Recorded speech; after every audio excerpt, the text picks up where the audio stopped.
In this video, I'm going to share tips on how to release tension from your voice, how to start dealing with vocal pain, and how to start building a healthy and efficient voice from the ground up. So stay tuned.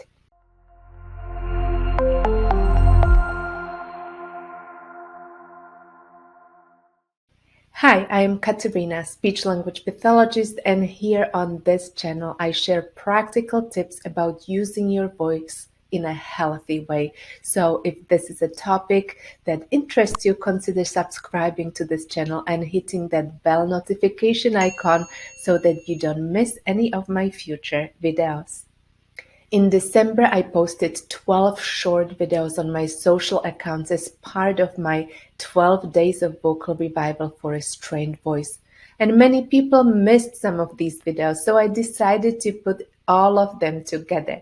And in this video, I am sharing the first 6 tips. So let's start.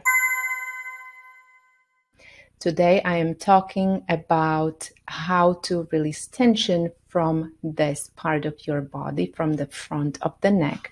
And on purpose, I am not going to tell you the names of the structures that we are going to touch and move because sometimes just the names can trigger more tension, anxiety, or even vocal pain. So many people do not like touching their neck from the front. So if that's you, let's try a different approach. Let's take your 2 hands and fingers and let's touch your throat from the side. So not from the front, but from the sides.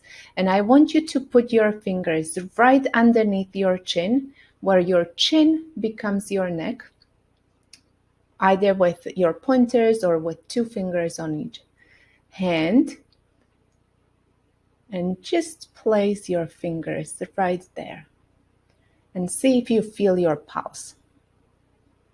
I don't feel my pulse, but if you feel your pulse, then move your fingers more to the center and more underneath the chin. So really where your chin becomes your neck.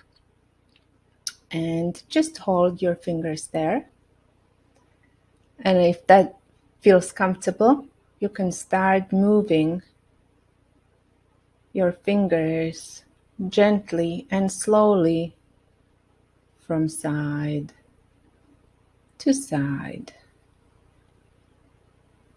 Don't forget to breathe and actually stay in the present moment and just focus on your breath. Focusing on your breath will help you stay present and just move the fingers with everything what's underneath from side to side. And do it gently as it feels comfortable for you. And you can do this for 30 seconds, 60 seconds, or even 2 minutes. And again, whatever feels comfortable for you.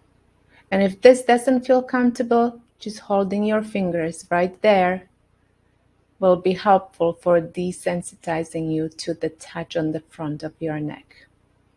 But if that's okay, then keep moving the structures underneath and just breathe and focus on your breath. And that's it. And you can use this trick throughout the day. You can do it in the morning to warm up your voice. You can do it throughout the day to release some tension from this part of your body, or you can do it at the end of the day after a day of talking or using your voice to release tension that has accumulated there over the day. Today, let's talk about vocal pain. So there are a lot of factors that can trigger vocal pain. And let's talk about 3 big categories of these triggers.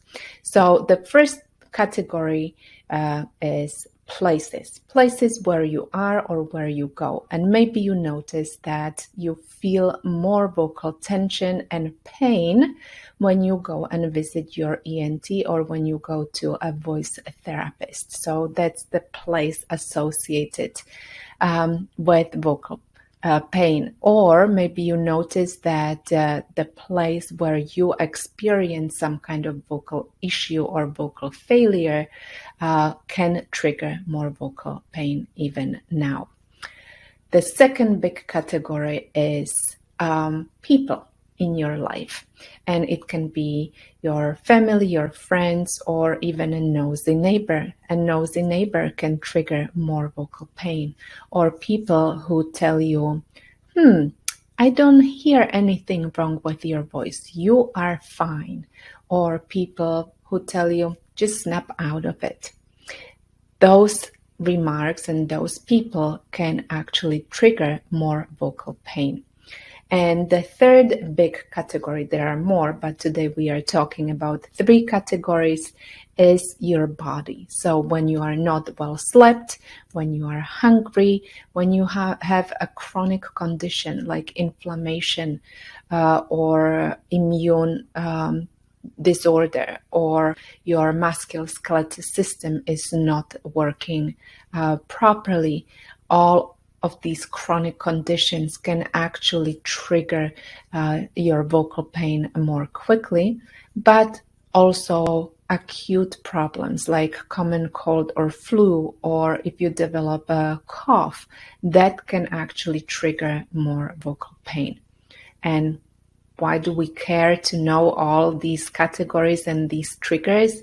Well, you can change or you can eliminate these triggers. I call them danger messages. And you can change them into safety messages to your brain so that you decrease the perception of pain, of vocal pain. So, for example, if you know that you need to go and see your therapist or your ENT in a hospital, which triggers more vocal pain, can you use some kind of visualization or meditation to prepare you for this visit? Or if your nosy neighbor is a triggering factor, can you talk to your neighbor directly, or can you avoid this neighbor for some time to deal with vocal pain? Or if it's your body, make sure that you sleep well, that you eat well, that you deal most effectively with your chronic conditions so that you know what to do and how to manage your chronic conditions. And just the knowledge of these triggers can actually decrease vocal pain. So today let's talk about how to add a little bit of more vocal power to your voice. And it's simple as this. Do you see? My nostrils are flared. Let's try that. First, I want you to relax all of the muscles in your face, in your head, and just count from 1 to 10. 1, 2, 3, 4, 5, 6, 7, 8, 9, 10. That was our relaxed voice, right? Now I want you to flare your nostrils and count again. 1, 2, 3, 4, 5, 6, 7, 8, 9, 10. What did you notice? What did you observe? My voice became louder, slightly louder, but more importantly, it was easier to make because when I flare my nostrils, I engage the muscles in my midface, but also inside my mouth and in my throat, and I provide support to my voice in this easy way.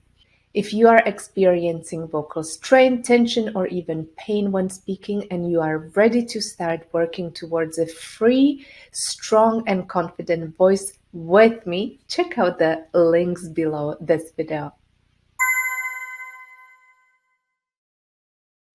Today, let's release some tension from the back of your neck with this simple exercise. So, interlace your fingers and put them behind your head in the sub-occipital region. So that's where your skull ends and your neck starts. And just watch that your shoulders are not up, your shoulders are down, and just cradle your head in your hands. And now, without moving your head, move your eyes to the side and keep looking that way for 30 to 60 seconds. And just breathe normally. Don't forget to breathe. Don't hold your breath. Breathe normally. And wait for a big sigh or a yawn or some kind of release. If you feel dizzy, move your eyes closer to the center, not as much to the side. And after 30 or 60 seconds, you can bring your eyes slowly back to the center, and without moving your head, look to the other side again and just hold there for 30 to 60 seconds. And again, breathe normally and wait for a big sigh, yawn, or release of the muscles. Don't hold your breath. And after 30 or 60 seconds, you can go longer than 30 seconds. You can bring your eyes back to the center, release your hands, and see how it feels. So it's very simple, but why does it work? It works because there is a very unique connection in the sub-occipital region. It's a very sensitive area, and there is actually connection between the external structures to the central nervous system in that area. So today I want to tell you 3 ways how box breathing is helping your voice. If you don't know what box breathing is, it's a type of a breathing exercise, very simple breathing exercise where you inhale, hold, exhale, and hold for the same amount of time. So for example, you inhale for the count of 4, then you hold your breath for the count of 4, then you exhale for the count of 4, and then you complete the box or the square by holding your breath for the count of 4. So why is this simple breathing exercise helping your voice? So first of all, the obvious answer is it's a breathing exercise. Breath is the fuel for your voice. And if you spend time doing any kind of breathing exercise, you are learning how to control your breath, how to coordinate your breath, and all of the structures and muscles and movements that are required for breathing. Second, breathing exercise is an amazing mindfulness exercise, and we know that mindfulness exercises are very effective for rehabilitation of voices. And how does it work? Well, when you are doing this breathing exercise, you are in the present moment. You are not thinking, you are not worrying about the future, and you are not thinking or you don't worry about what happened in the past. So you are in the present moment, and it means that you are not adding extra tension to your voice with thoughts going all over the place. And thirdly, when you are doing any kind of breathing exercise, including this box breathing exercise, you are calming your system down. So the parasympathetic system of your nervous system is kicking in, and the heart rate is slowing down, the breathing is calming, and we actually know that when the parasympathetic system starts working, it has a healing, actual healing on the tissue of your vocal folds.